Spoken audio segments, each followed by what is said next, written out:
tiene Milei en la cabeza? Yo les digo rápidamente qué es lo que tiene. Seguir siendo presidente hasta 2031, 2 mandatos, sin cambiar lo que hace y lo que dice, no importa que parezca insultante o irrespetuoso, para después mudarse al campo en el 31, con sus perros y sus ideas. Por supuesto, una vez que abandone la política, dice y lo repite, espera ser reconocido, como uno de los gobernantes que cambió para siempre la historia de la Argentina. Una especie de Sarmiento, pero del siglo XXI. En la entrevista que le hice el martes, agradezco todos los saludos que me mandaron después de esa entrevista, de sectores que no piensan como yo y de gente que piensa como yo, lo agradezco. En la entrevista que le hice el martes pasado a Milei, lo dejó bien claro. No lo voy a lograr convencer de que con menos puteada y menos cosas va a tener incluso más votos o más comprensión si no tiene más votos. Digamos, la pregunta es, ¿por qué usted me propone que sea un político hipócrita? No, yo no le estoy proponiendo. Es falso, pero, es Luis, una falacia. Yo soy así. Yo ya soy así. Digo, ¿qué quiere? Que, digamos, o sea, me prostituya, digamos, porque me está diciendo para que me den más votos. Yo digo, vengo a hacer lo que hay que hacer. ¿Y cuál es mi propuesta? Hacer lo que hago. Digamos, o sea, mire, yo vengo a empujar la agenda de la libertad y a hacer Argentina el país más grande del mundo. Mire, ¿le gusta? Bien. Digo, ahora tengo esta forma. O sea, digo, de vuelta, no quieran crear un Frankenstein. Muy inteligente su respuesta. ¿Por eso está de acuerdo o no? Inteligente.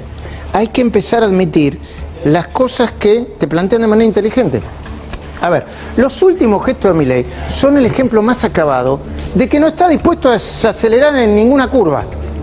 Volvamos a ver, pero solo unos segundos, y con detenimiento, la escena de cómo dejó a Jorge Macri con la mano colgando y cómo le dio vuelta a la cara a Victoria Villarruel para que nadie dudaba de que la estaba ignorando. Miremoslo, porque fue un gesto, ambos, pensados.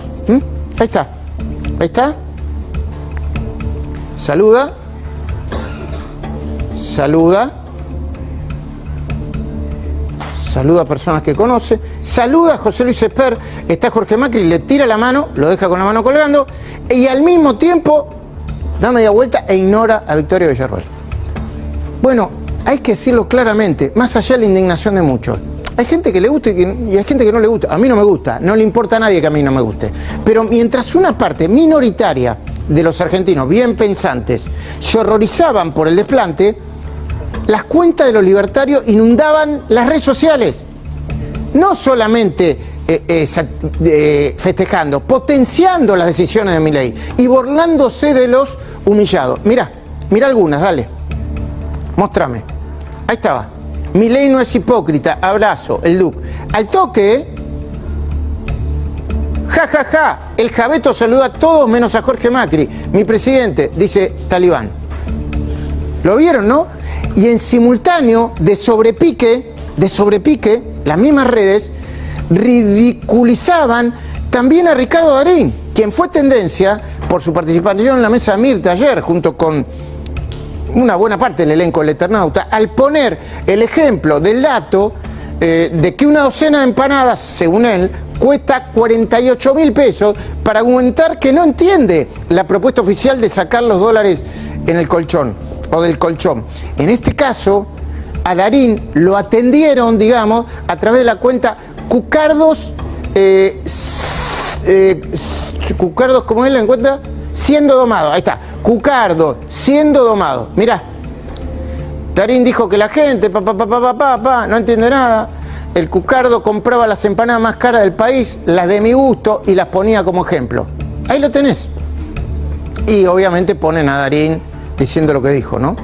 En esta serie de postales hay una parte de la explicación de por qué Manuel Adorni salió primero en las elecciones del domingo pasado, más allá del altísimo ausentismo. Es que Milei sigue siendo percibido como un, anti-hipócrita exitoso.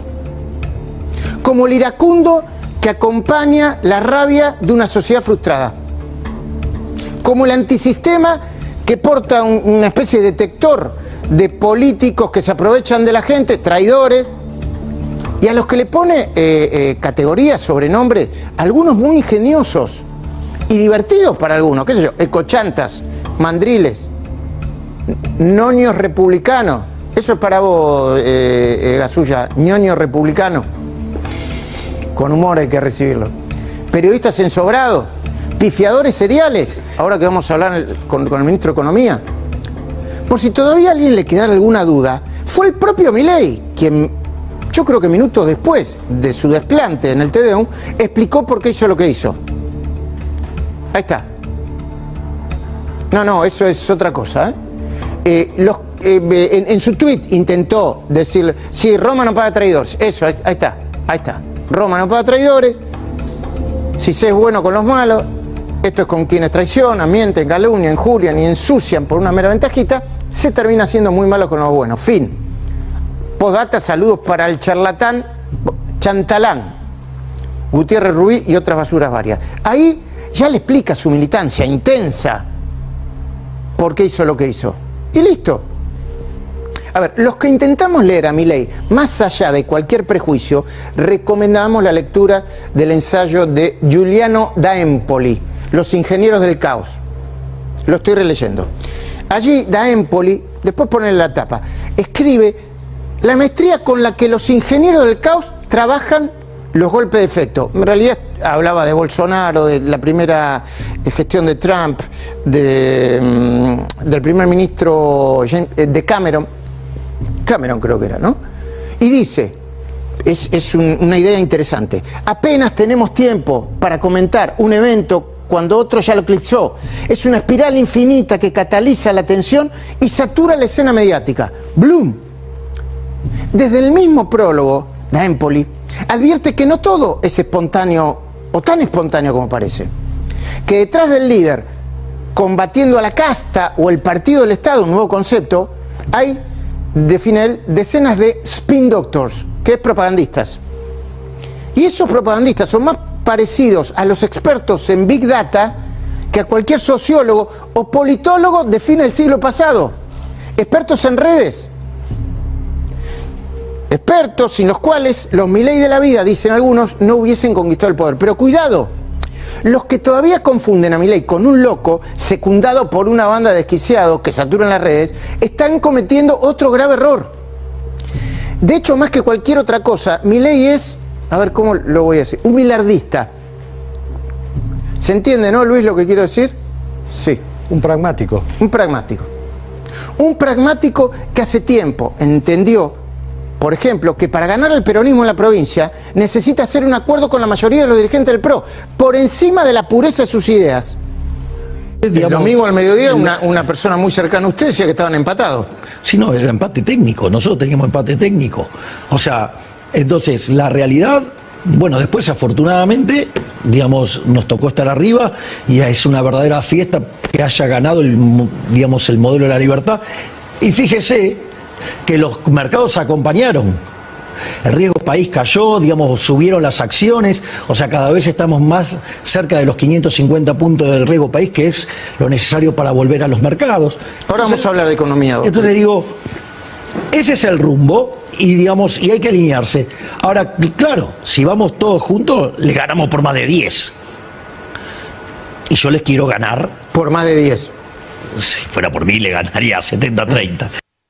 Sí, pero Milei sabe que una eventual derrota en la provincia haría subir el riesgo país. Ahora vamos a hablar con Caputo, ya lo estoy viendo, ya llegó. Desconfiar del programa económico, si ganara el kirchnerismo, y poner a todo su proyecto en jaque. También es bilardista la postura de Milei de no salir a responder al arzobispo de Buenos Aires, Jorge García Cuerva, quien en una sola frase habló de terrorismo en las redes, pidió salir del barro de la violencia y reclamó tolerancia y respeto. Y como si esto fuera poco, pidió también atención para los jubilados. Los que difaman, desprecian o critican destructivamente a una persona, a una entidad o a una obra. Los que odian y justifican su desprecio.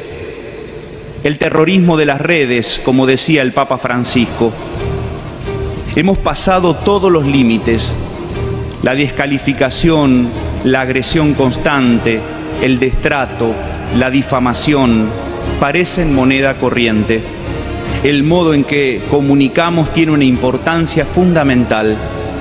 Debemos decir no a la guerra de las palabras y de las imágenes. Y los jubilados, que merecen una vida digna, con acceso a los remedios y a la alimentación. Herida esta que sigue abierta y sangra hace años. Bueno, el presidente sabe muy bien que no ganaría nada enfrentándose ahora mismo a una organización que representa más o a más de 1.400 millones de personas en todo el planeta. Tiene otras urgencias acá nomás, como las elecciones legislativas de octubre. ¿Estaba pensando precisamente en eso el presidente cuando Manuel Adorni anunció el denominado plan de reparación histórica del ahorro de los argentinos? Por eso el presidente Javier Milei instruyó al equipo económico a implementar lo que hemos llamado el plan de reparación histórica de los ahorros de los argentinos. El mismo contiene 2 etapas. La primera implica todo lo que el Poder Ejecutivo puede hacer y está a su alcance. La segunda etapa consiste en un proyecto de ley para blindar a los ahorristas argentinos de aquí al futuro, frente a las próximas administraciones, porque quienes delinearon el marco normativo actual, perseguidor y expulsor, se presentan cada 4 años a elecciones. Bueno, ahí está ya el ministro Caputo, a quien agradecemos que haya venido al piso de la Nación. Enseguida vamos a estar hablando con él. La verdad, si no se quiere ser injusto, te gusta o no te gusta Milei, hay que admitir que la mayoría de la sociedad todavía tiene expectativas económicas favorables. Hoy vi una encuesta, las tiene, altas.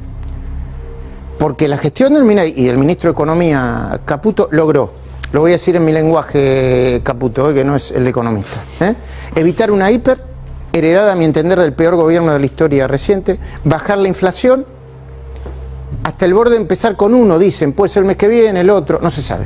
Alcanzar desde el minuto 1 superávit fiscal, logrando un descenso de 15 puntos del Producto Bruto Interno, sacar a casi 2 millones de personas de la pobreza ahora, salir del cepo sin un alto impacto en la inflación y sin la volatilidad en el mercado cambiario, que son las 2 máximas preocupaciones de los argentinos. Empezar a desregular con impacto inmediato en algunos sectores, hacer rebotar la economía, algo que vamos a hablar ahora, en el medio de un ajuste que fue acompañado por la mayoría de la sociedad, de nuevo, y todo en menos de 1 año y medio de gestión.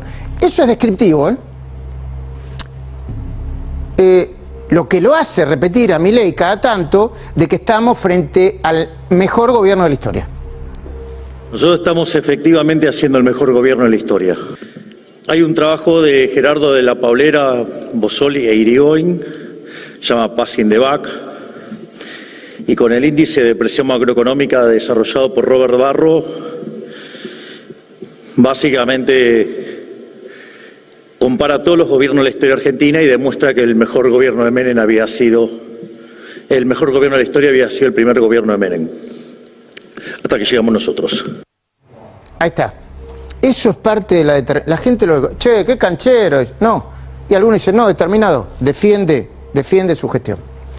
Pero todo eso no impide que después de los últimos anuncios no hayan quedado flotando en el aire por lo menos una serie de preguntas que para mí son interesantes y de inmediato vamos a trasladar al ministro. Por ejemplo, ¿por qué está tan seguro de que este paquete va a hacer que muchos argentinos saquen los dólares del colchón o de la caja de seguridad y los vuelquen a la economía todos los días? Esa es una pregunta. Esto lo están anunciando porque nos estamos quedando sin dólares, como dice la oposición, o Cristina, o porque la economía no está creciendo al ritmo que el gobierno esperaba. Le voy a preguntar al ministro, porque el otro día me lo decía Furiase, ¿sigue pensando que el dólar va a tender a bajar hacia la banda de los 1.000 pesos en vez de subir hacia la banda de los 1.400 pesos? La apertura de la importación de algunos productos que estamos viendo y está avanzando, ¿va a ser indiscriminada o va a haber sintonía fina? ¿Cómo va a ser para evitar que detrás de estas nuevas medidas no se cuelen los narcos, los chorros, el crimen organizado? Y hay una pregunta que me parece bien para que se entienda y se diferencie todo. ¿Todavía seguirá creyendo que el periodista que le preguntó por los dólares del colchón lo quiso chicanear o lo atribuye a su falta de conocimiento técnico? Bueno, Cristina hoy volvió a criticar el plan económico. Dijo, el 10º default no es una fantasía demasiado lejana. ¿Es posible que una vez más, obviamente Cristina lo desea porque de otra manera no puede volver, nos quedemos sin dólares? ¿Que regrese el peronismo y que todo vuelva a empezar? Para mí, esto es un trabajo. Y a mí me dieron un job description. Me dijeron que termine con la inflación y que termine con la inseguridad. Y tenemos la inflación a la baja, la cual va a desaparecer a mitad del año que viene. Va a desaparecer. La inflación va a ser problema del pasado. Este cambio de régimen apunta a dejar de pensar que la gente que se tuvo que refugiar en el mercado informal son delincuentes. La última pregunta de todos es si el gabinete o los ministros del gabinete van a dar un ejemplo y van a traer el dinero del exterior o van a usar sus dólares abajo del colchón, sé que es uno de los casos del ministro Luis Caputo. ¿Vos decís que yo tengo dólares abajo del colchón? No, hablo del gabinete. No seas irrespetuoso entonces. No, hablo de, a ver, sí, según...